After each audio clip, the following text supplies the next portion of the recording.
தாவேக அரசின் தேர்தல் வாக்குறுதிகள் நிதிநிலையை கருத்தில் கொள்ளாமல் வழங்கப்பட்டுள்ளது என முன்னாள் மத்திய அமைச்சர் பொன் ராதாகிருஷ்ணன் குற்றம் சாட்டியுள்ளார். நெல்லை பாஜக வடக்கு மாவட்ட அலுவலகத்தில் முன்னாள் மத்திய அமைச்சர் பொன் ராதாகிருஷ்ணன் செய்தியாளர்களை சந்தித்தார். அப்போது பிரதமர் நரேந்திர மோடியின் 4400 நாட்களுக்கும் மேலான ஆட்சி இந்தியாவை உலக அரங்கில் உயர்ந்த இடத்திற்கு கொண்டு சென்றுள்ளதாக தெரிவித்த அவர் மோடி அரசினால் செயல்படுத்தப்பட்ட திட்டங்கள் குறித்து எடுத்துரைத்தார்.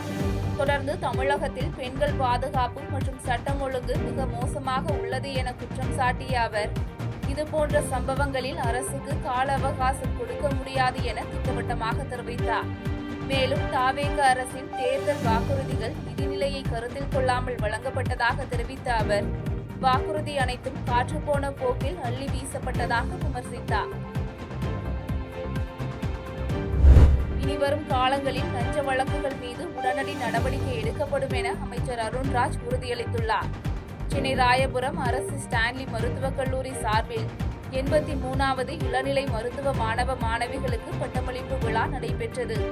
இதில் சிறப்பு அழைப்பாளராக கலந்து கொண்ட சுகாதாரத்துறை அமைச்சர் அருண்ராஜ் நிகழ்ச்சியை தொடர்ந்து செய்தியாளர்களை சந்தித்தார்.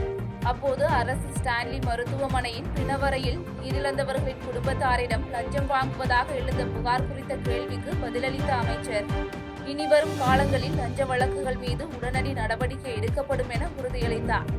தொடர்ந்து அரசு ஸ்டான்லி மருத்துவமனையில் அதிமுக ஆட்சியில் கட்டி முடிக்கப்பட்ட கட்டடம் சேதமடைந்து வருவது குறித்த கேள்விக்கு உடனடியாக ஆய்வு மேற்கொள்ளப்பட்டு நடவடிக்கை எடுப்பதாக அமைச்சர் அருண்ராஜ் உறுதியளித்தார். வத்தலக்குண்டு அருகே 2 கார்கள் நேருக்கு நேர் மோதி ஏற்பட்ட விபத்தில் ஒருவர் சம்பவ இடத்தில் உயிரிழந்த நிலையில் 6 பேர் படுகாயங்களுடன் மருத்துவமனையில் அனுமதிக்கப்பட்டனர். திண்டுக்கல் மாவட்டம் வத்தலக்குண்டு அருகே திண்டுக்கல்லில் இருந்து கொடைக்கானல் நோக்கி சென்ற காரும் வத்தலக்குண்டுவில் இருந்து திண்டுக்கல் நோக்கி சென்ற காரும் நேருக்கு நேர் மோதி விபத்து ஏற்பட்டது. இந்த விபத்தில் கொடைக்கானல் நோக்கி சென்ற காரின் ஓட்டுநர் மணிகண்டன் என்பவர் நிகழ்விடத்திலேயே உயிரிழந்த நிலையில் படுகாயங்களுடன் மீட்கப்பட்ட 2 பெண்கள் உட்பட 6 பேர் வத்தலக்குண்டு அரசு மருத்துவமனையில் சிகிச்சைக்காக அனுமதிக்கப்பட்டனர். மேலும் விபத்து காரணமாக போக்குவரத்து பாதிப்பு ஏற்பட்ட நிலையில் சம்பவ இடத்திற்கு விரைந்த பட்டிவீரன்பட்டி காவல் நிலைய போலீசார் உயிரிழந்த மணிகண்டனின் உடலை மீட்டு பிரேத பரிசோதனைக்காக அனுப்பி வைத்த பின்னர் போக்குவரத்து நெரிசலை சரி செய்தனர். கரூரில் 41 பேரின் உயிர்களை கொன்ற பிணம் தின்னும் ஆட்சிதான் இன்று நடந்து கொண்டிருக்கிறது என திமுக கொள்கை பரப்பு செயலாளர் ஐ. லியோனி கடுமையாக சாடியுள்ளார். சென்னை பல்லாவரம் அடுத்த குளத்துமேடு பகுதியில் கலைஞரின் பிறந்த நாளை முன்னிட்டு மாவட்ட கழக துணை செயலாளர் கருணாநிதி தலைமையில் மாபெரும் பொதுக்கூட்டம் நடைபெற்றது.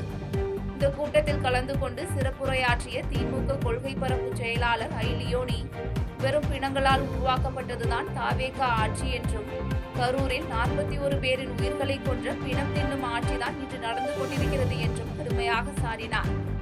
தொடர்ந்து தாவேகாவிடமிருந்து பெண்களை பாதுகாப்பதற்காகத்தான் முதலமைச்சர் சிங்கப்பெண் அதிரடிப்படையை அமைத்துள்ளார் என விமர்சித்த அவர் சிங்கப்பெண் அதிரடிப்படை அமைக்கப்பட்டதிலிருந்து வரிசையாக 5 பாலியல் வன்கொடுமை நடந்துள்ளதாக குற்றம் சாட்டினார்.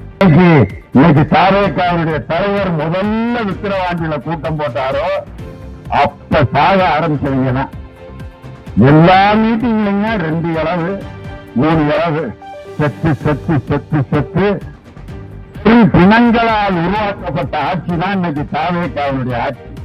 அவருடைய உச்சகட்ட எதுன்னா கரூரில் 41 உயிர்களை கொன்ற அந்த பிணம் தின்னும் ஆட்சி தான் இன்னைக்கு நடந்து.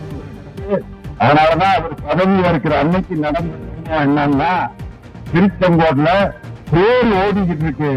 பேர்காலில் இறந்து மாணவர்கள் இளைஞர்கள் பேர்காலில் சுற்றி இறந்தார்கள். இந்திய பொருளாதாரம் மிக மோசமான நிலையில் வீழ்ச்சியை சந்தித்து இருப்பதாக இந்திய கம்யூனிஸ்ட் கட்சியின் பொதுச் செயலாளர் டி. ராஜா தெரிவித்துள்ளார்.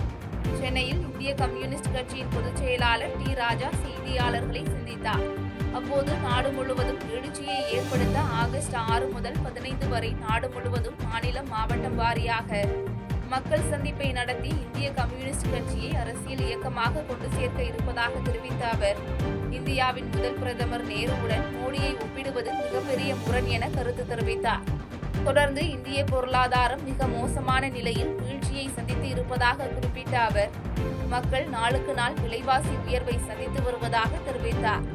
மேலும் செப்டம்பர் 1ஆம் தேதி மோடி பாஜக RSS ஆட்சியை வீழ்த்துவோம், இந்தியாவை காப்போம் என்ற பேரணி நடைபெற உள்ளதாக தகவல் தெரிவித்த அவர், RSS இயக்கம் என்பது பதிவு செய்யப்படாத இயக்கம் என குறிப்பிட்டார். மோடி கருதுகிறார், அடானி அம்பானிகள் தான் செல்வ வளங்களை உருவாக்குபவர்கள், வெல்த் கிரியேட்டர்ஸ் என்று அவர் கருதுவது அடானி அம்பானி போன்ற குரோனி கேபிட்டலிஸ்ட் பெரும் கார்ப்பரேட் நிறுவனங்களை தான் அவர் ஒப்புக்கொள்கிறார். இங்கே கருத்தாலும் கரத்தாலும் உழைத்து பாடுபடுகிற மக்களின் பங்கை அவர் அங்கீகரிப்பதாக இல்லை. இந்த சூழலில்தான் இந்தியா இன்றைக்கு காப்பாற்றப்பட வேண்டும். இந்தியா காப்பாற்றப்பட வேண்டுமானால் பிஜேபி RSS பிடியிலிருந்து நாடு காப்பாற்றப்பட வேண்டும். செய்திகளை உடனுக்குடன் தெரிந்து கொள்ள கீழ்க்கண்ட கேபிள் மற்றும் DTH நெட்வொர்க்குகளில் எம்நாடு செய்தி தொலைக்காட்சியை காணுங்கள். பாதகம் செய்பவரை கண்டால் நாம் பயம் கொள்ளலாகாது பாப்பா. மோதி மிதித்து விடு பாப்பா, அவர் முகத்தில் உமிழ்ந்து விடு பாப்பா. அண்மை செய்திகளை உடனுக்குடன் தெரிந்து கொள்ள இணைந்திருங்கள் எம்நாடு தொலைக்காட்சியுடன்.